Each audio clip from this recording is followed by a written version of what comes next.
नमस्ते ladies and gentleman. त्योहार का समय आ गया है। It is the festival time और this time around and it's been happening over the last few festivals that the there is always a date confusion. आज है कि कल है, और इस बार सबसे बड़ा प्रश्न यही है कि 2024 की दिवाली कब है। दिवाली कब है दिवाली। गब्बर सिंह का डायलॉग होली पर था, पर मैं ये प्रश्न जो है दिवाली पे पूछ रहा हूँ।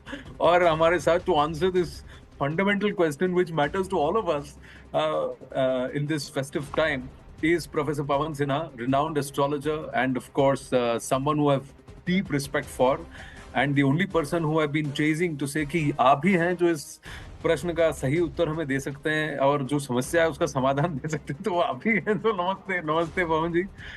तो let's get into this question only कि 29 को है, 30 को है, 31 को है, या 1 तारीख को है। कहीं ना अभी तो अटकले हैं 31 और 1 के बीच में कब है। तो आप बताइए कि इस प्रश्न का उत्तर क्या है। My final answer is it is on 1st of November, क्योंकि 31 में ये सूर्योदय के बाद का समय है। हम्म। हालांकि 31 को समय सबसे ज्यादा लंबा है, हम्म। लेकिन जो मेन चीज है वो ये है, सूर्योदय के समय की वह तिथि नहीं है। तो सूर्योदय 1st of November को जो होगा उसमें अमावस्या होगी और वह शाम तक रहेगी। तो हम्म। इसलिए लोगों को दिवाली से संबंधित जितने भी काम है, they should do it on 1st of November and let 1st November be the Diwali day.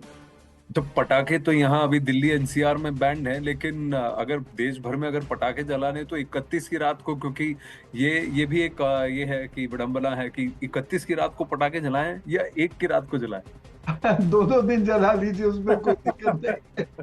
क्योंकि देखिए, पटाखे दिवाली का कोई सिंबल भी नहीं है। अब आईपीएल में भी पटाखे फूटते हैं अगर हम जीतते हैं जी।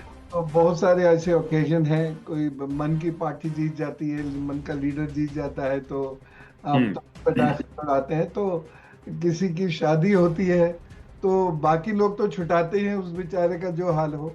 लेकिन पटाखे दिवाली से कोई मतलब संबंधित नहीं है, पर दिया जलाने का काम जो है, है पूजा जो का है जो। हाँ।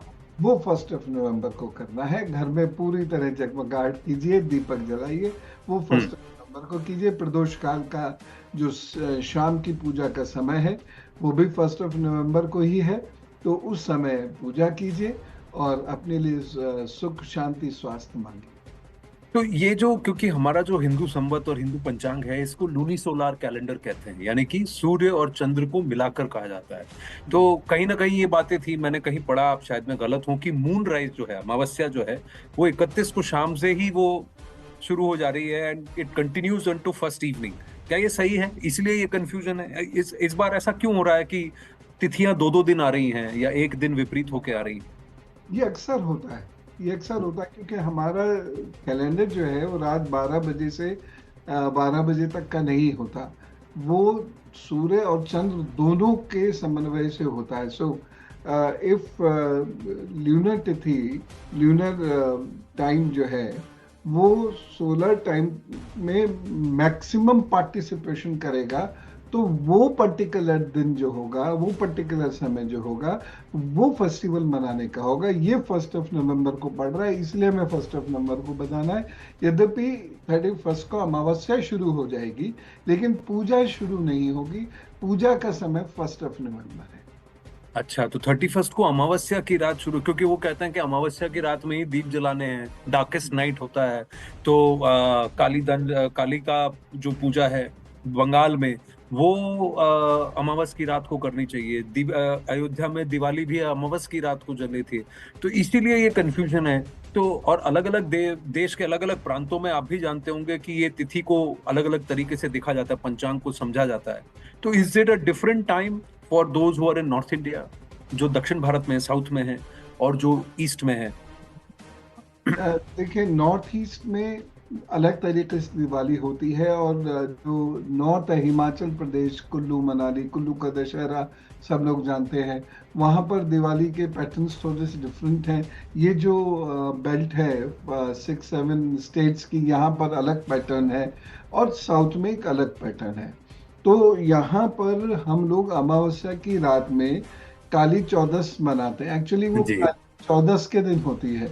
अब यहाँ अमावस्या लग गया तो ये काली चौदस इस बार 30 को होगी। जो श्री अच्छा। कृष्ण से संबंधित है, जो माँ हाँ। काली से संबंधित है, वह 30 तारीख को है। और दिवाली के लिए हम दीपक जला सकते हैं 31 तारीख को, लेकिन जो पूजा का समय होगा वो हम्म। हमको प्रदोष काल में मिलेगा। यानी शाम को जब सूर्यास्त हो जाएगा तो हमारा पूजा का समय शुरू होगा, और ओहो। उस समय हमें पूजा करनी है। जो लक्ष्मी जी की उपासना है ये उसी समय होनी है जी। तो अब आप हमें बताइए कि इस दिवाली हमें कुछ छोटी छोटी चीजें घरों में जो आप टिप्स हमारे दर्शकों को देना चाहेंगे कि किस तरह से हम हमारी एनर्जीज को पॉजिटिव कर सकें, घर के अंदर के जो मूड है, एनर्जी है, उसको पॉजिटिव कर सकें। ये क्वेश्चन आनंद जी ही पूछ सकते हैं, क्योंकि बाकी जनरल एक कंसर्न रहता है दिवाली पर लक्ष्मी जी की पूजा कैसे करें जो छप्पर फाड़ के धन आ जाए, जो किसी का नहीं आया कभी। लेकिन पॉजिटिविटी जरूर आ जाती है उस दिन। हम्म। सबसे पहली चीज ये है, नमक का पोछा उस दिन घर में जरूर लगना चाहिए। सेंधा हम्म। नमक हो तो बहुत अच्छा है, नहीं तो सी सॉल्ट का भी हम यूज कर सकते हैं। तो नमक का पोछा उस दिन जरूर लगना चाहिए।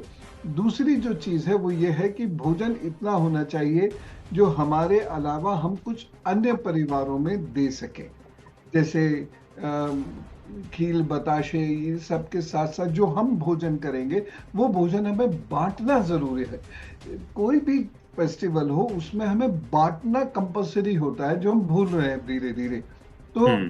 बांट सकें, अब आप उसे दान कह लीजिए, कुछ कह लीजिए, लेकिन हम उसे बांटना ही कहेंगे कि दिवाली पे दान क्या निकालना, बांटते हैं, खुशियां बांटते हैं। हम्म। तो ये दो काम हो गए।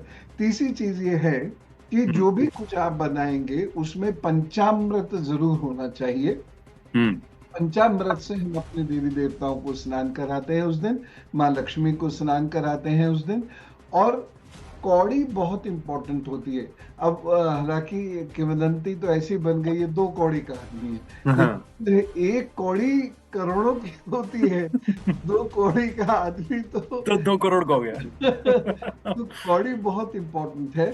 तो हमें 5 कौड़ी जो है देवता को अपने अर्पित करनी है, माँ लक्ष्मी को अर्पित करनी है। और उसके बाद एक छोटी सी यज्ञ वेदी जो सबके यहाँ होता है, हम्म। उसमें उपले पर रखकर उसको जला लीजिए, उसकी राख बना लीजिए। वो राख घर के कुछ कोनों में रखिए, definitely bring some goodness, some happiness in the hmm. Home. So do this. पर ये जो आपने सॉल्ट के साथ पहुंचा है, what's the reason behind it? ये बैक्टीरिया को मारता है। पॉजिटिविटी, अगर बैक्टीरिया घर में है तो रहेगी ही नहीं। हम्म। तो बैक्टीरिया को मारता है। गौमूत्र का प्रयोग भी हम इसीलिए करते हैं क्योंकि ये बहुत डिसइंफेक्टेंट है। बैक्टीरिया किलर है, डिसइंफेक्टेंट है। तो हम्म। ये बहुत जरूरी होता है। But basic things which we can do, little things at home, you think थोड़ा सा फर्नीचर इधर उधर करने से थोड़ा नक्षत्रों में और ग्रहों का जो प्रभाव है वो क्या चेंज हो जाएगा? क्या क्या छोटी छोटी चीजें कर सकते हैं, जो मानते हैं, जो समझते हैं वो भी, और जो नहीं समझते हैं वो भी? मैं सिर्फ इसी माहौल से देख रहा हूँ कि किसी भी घर में दुख ना हो, हर घर में कोई ना कोई एक छोटी सी चीज की वजह से हम थोड़ी सी खुशहाली ला सकें, हंसी ला सकें। मैं उस अर्थ से आपसे पूछ रहा हूँ। Wonderful thinking. देखिए, सबसे पहले किसी की भी रसोई में अगर क्रैक हो तो वो क्रैक को भरे, पुट्टी लगा के चाहे भरे, चाहे पेंट करके भरे, चाहे किसी से भरवा ले। पहली चीज तो ये है। दूसरी चीज, रसोई बिल्कुल साफ करें। एक एक जगह उसको रगड़ रगड़ के साफ करनी चाहिए।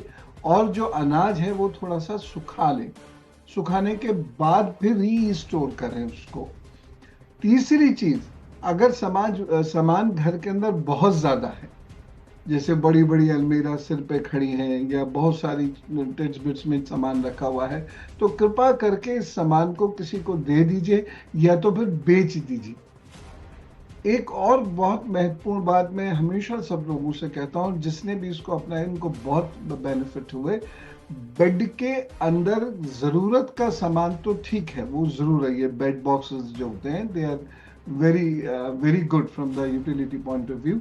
लेकिन कुछ लोग उसमें बिजली के टूटे हुए प्लग, तार, मतलब कुछ भी वो फेंकते नहीं और उसके अंदर इकट्ठा करते चले जाते हैं। दिस ब्रिंग्स बैड ओमन। तो इस दिन कृपा करके सभी लोग इस सामान को निकालें और फेंक दें। जो यूज नहीं हो सकता उस सामान को घर के अंदर बिल्कुल ना रखें। एक छोटी सी चीज मैं और आपसे कह रहा हूँ, एक मिट्टी का बर्तन लेके उसको शहद से भर दीजिए, और यदि संभव हो सके छत पर तो छत पर रख दीजिए, और छत पर यदि संभव ना हो सके तो जो खिड़की होती है, खिड़की के ऊपर जो छज्जा हम उसे बोल देते हैं, तो उसके ऊपर ले जाकर जरूर रख दीजिए। और थोड़ा सा फर्नीचर या कोई भी चीज की शिफ्टिंग बहुत इंपॉर्टेंट है, और ये हमें हमेशा याद रखना चाहिए। We should not wait for Deepawali for these things. हम उसे शिफ्ट करें दूसरे तीसरे महीने। और वैसे भी जब हम बहुत स्ट्रेस्ड हों, डिप्रेस्ड हों, तो अपनी सेटिंग्स चेंज करने में लग जाएं, बहुत सुख मिलेगा, बहुत मजा आएगा। तो ये करना शुरू करेंगे तो हमको बहुत फायदा होगा, दिवाली अच्छी होगी। और इसके पीछे का एक लॉजिक है, क्योंकि आनंद जी हमेशा लॉजिक की ही बात करते जी, हैं। मैं पूछने ही वाला था आपसे। तो वो ये है कि जो फ्रेश एयर होती है इसको थ्रू एंड थ्रू स्कोप मिलना चाहिए।